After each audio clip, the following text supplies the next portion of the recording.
죄의 유혹을 물리치는 하나님을 아는 지고한 즐거움에 대해 살펴보도록 하겠습니다. 이건 그냥 어떤 종교적인 이야기가 아니에요. 우리 마음속 가장 깊은 곳에서 벌어지는 싸움, 그리고 그 갈망에 대한 이야기입니다. 자, 그럼 이 질문으로 한번 시작해 볼까요? 우리 모두 살면서 크고 작은 유혹들을 만나잖아요. 그쵸? 그럴 때 여러분은 어떻게 그 유혹이랑 싸우고 계신가요? 아마 많은 분들이 굳은 의지나 어떤 규칙에 의존하고 있을 겁니다. 하지만 만약 그것보다 훨씬 더 나은 방법이 있다면 어떨까요? 옛날 신화를 보면요, 이 유혹에 맞서는 방법이 근본적으로 다른 두 가지가 나와요.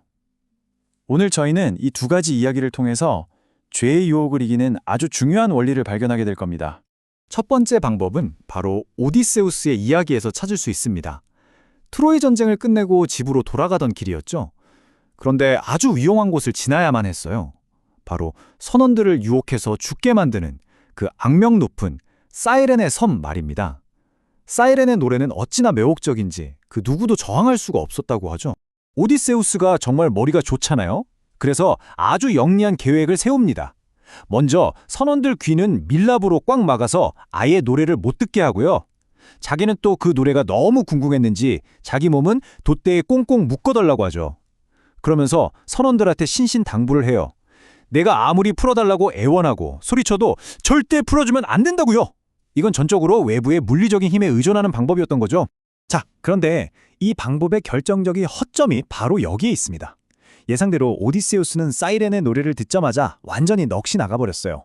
만약 밧줄이 없었다면요, 아마 모든 걸 내팽개치고 유혹에 바로 넘어갔을 겁니다. 보세요. 몸은 묶여 있었지만 그의 마음은 이미 그 유혹에게 그래 하고 답하고 있었던 거죠. 욕망 자체가 사라진 게 아니라는 뜻입니다. 여기 표를 보시면 두 전략의 차이가 한눈에 보이죠? 오디세우스는 규칙이나 두려움 같은 외부적인 족쇄에 의존했어요. 하지만 마음속으로는 여전히 그 유혹을 원하고 있었죠. 자, 그럼 이제 완전히 다른 방법을 썼던 제이슨의 이야기를 통해서 이 내면적 심취라는 게 도대체 뭔지 한번 살펴보겠습니다. 자, 이제 두 번째, 훨씬 더 효과적인 방법으로 넘어가 볼게요. 제이슨의 이야기를 통해 이게 어떻게 다른지 한번 보시죠. 제이슨도 오디세우스랑 똑같은 상황에 처했어요.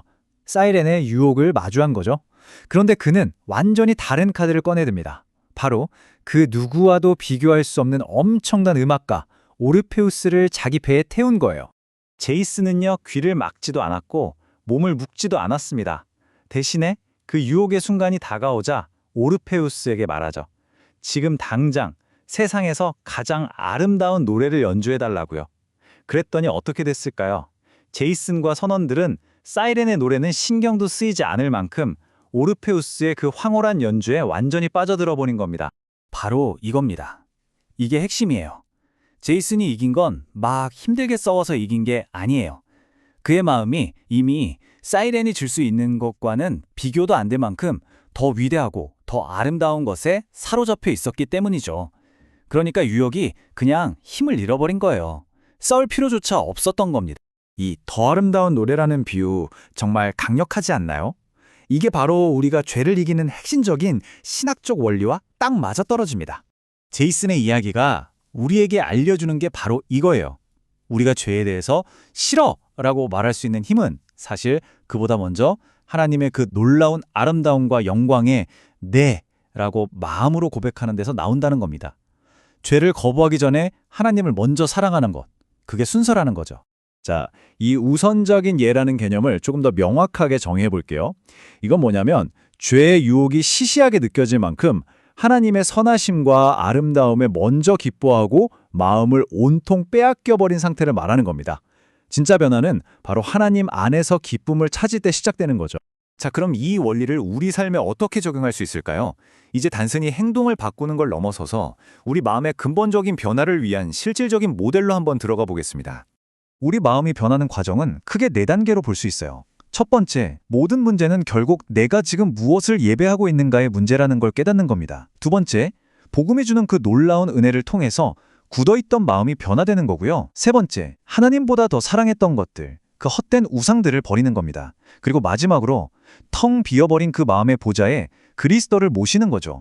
여기서 정말 중요한 게 있는데요. 우리 마음의 보좌는 절대로 비어있을 수가 없다는 거예요.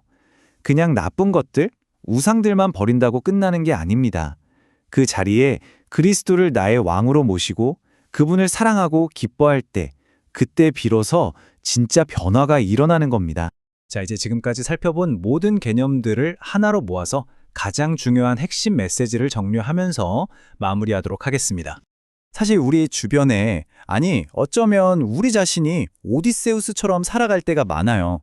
마음속으로는 여전히 죄가 주는 즐거움을 갈망하면서도 겉으로는 이건 지켜야 해 하는 규칙이나 다른 사람들 시선, 아니면 벌 받을까봐 두려운 마음 같은 그런 돛대에 스스로를 묶어두고 힘겹게 버티고 있는 거죠.